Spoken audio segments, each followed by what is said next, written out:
আবু জাহেল, যার নাম শুনলেই মুসলিম ধর্মপ্রাণ মানুষের শরীরে ক্রোধের রক্ত বয়ে যায়, যিনি জীবদ্দশায় প্রিয় নবী সাল্লাল্লাহু আলাইহি ওয়াসাল্লামকে কিভাবে কষ্ট দেওয়া যায়, কিভাবে ইসলামের বিরুদ্ধে হাজারো ষড়যন্ত্র করা যায় তার পরিকল্পনাই করেছেন।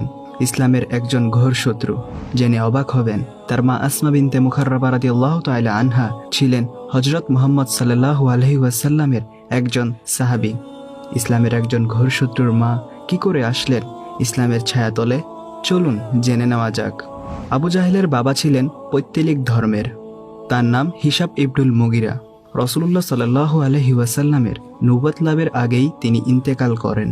আবু জাহেলের মা আসমা বিনতে মুখাররাবার প্রথম ঘরের সন্তান হল আবু জাহেল। তার আরেকটি ভাই ছিল নাম আল হারিস।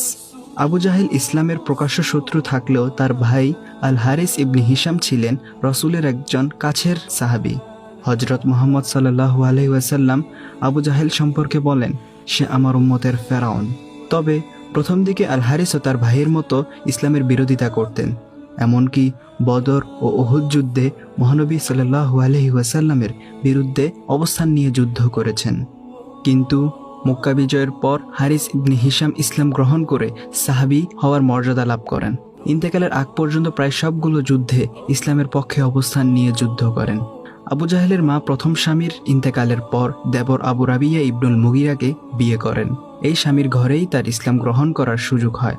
আসমা বিনতে মুখাররাবা রাদিয়াল্লাহু তাআলা আনহা ইসলাম গ্রহণ করে রাসূলের সাহাবী হওয়ার মর্যাদা লাভ করেন। ইসলাম গ্রহণের পর তার ছেলের সঙ্গে না থেকে হিজরত করে মদিনায় চলে আসেন। নিজের মা ইসলাম গ্রহণ করায় আবু জাহেল এতটাই ক্ষিপ্ত ছিলেন যে অন্য সাহাবীদের উপর তিনি বিভিন্নভাবে নির্যাতন করতেন। দ্বিতীয় বিয়ে করার পর আসমা রাদিয়াল্লাহু তাআলা আনহার গর্ভে 2 ছেলে এবং 1 মেয়ে জন্মগ্রহণ করে। তারা হলেন আইয়াশ ইবনে আবি রাবিয়া রাদিয়াল্লাহু তাআলা আনহু, আব্দুল্লাহ রাদিয়াল্লাহু তাআলা আনহু, উম্মে হুজাইর। তারাও প্রত্যেকে ইসলাম ধর্ম গ্রহণ করে হযরত মুহাম্মদ সাল্লাল্লাহু আলাইহি ওয়াসাল্লামের সাহাবীর মর্যাদা লাভ করেন। ভাগ্যের কি নির্মম পরিহাস! আসমা রাদিয়াল্লাহু তাআলা আনহা একদিকে যেমন আবু জাহেলের মা, অন্যদিকে তিনি সাহাবী আইয়াশ ইবনে আবি রাবিয়া রাদিয়াল্লাহু তাআলা আনহু, হারিস ইবনে হিশাম রাদিয়াল্লাহু তাআলা আনহু ওনাদেরও মা। একদিকে আবু জাহেল যেমন সারা জীবন ইসলামের বিরোধিতা করেছেন, প্রিয় নবী সাল্লাল্লাহু আলাইহি ওয়াসাল্লামকে প্রাণে বধ করার নানা ফন্দি এঁটেছেন, ইসলামের বিরুদ্ধে যুদ্ধে অবস্থান নিয়েছেন, এমনকি ইসলামের বিরুদ্ধে বদর যুদ্ধ করতে গিয়ে মৃত্যুবরণও করেছেন। অন্যদিকে ওনার মা আসমা, ছেলে ইকরিমা, মেয়ে জুয়াইরিমা ও আল হুনফা সহ পরিবারের কয়েকজন ইসলামের রক্ষা কবচ ও হাতিয়ার হয়ে সারা জীবন কাটিয়েছেন। আল্লাহ চাইলে কি না পারেন, তিনি ইসলামের শত্রুর ঘরেই ইসলামের শক্তিশালী হাতিয়ার জন্ম দেন। তিনি ফেরাউনের ঘরেই হযরত মুসা আলাইহিস সালামের লালন পালন করান। তার স্ত্রী আসমাকেই দেন ইসলাম ধর্মগ্রহণ করার সুযোগ।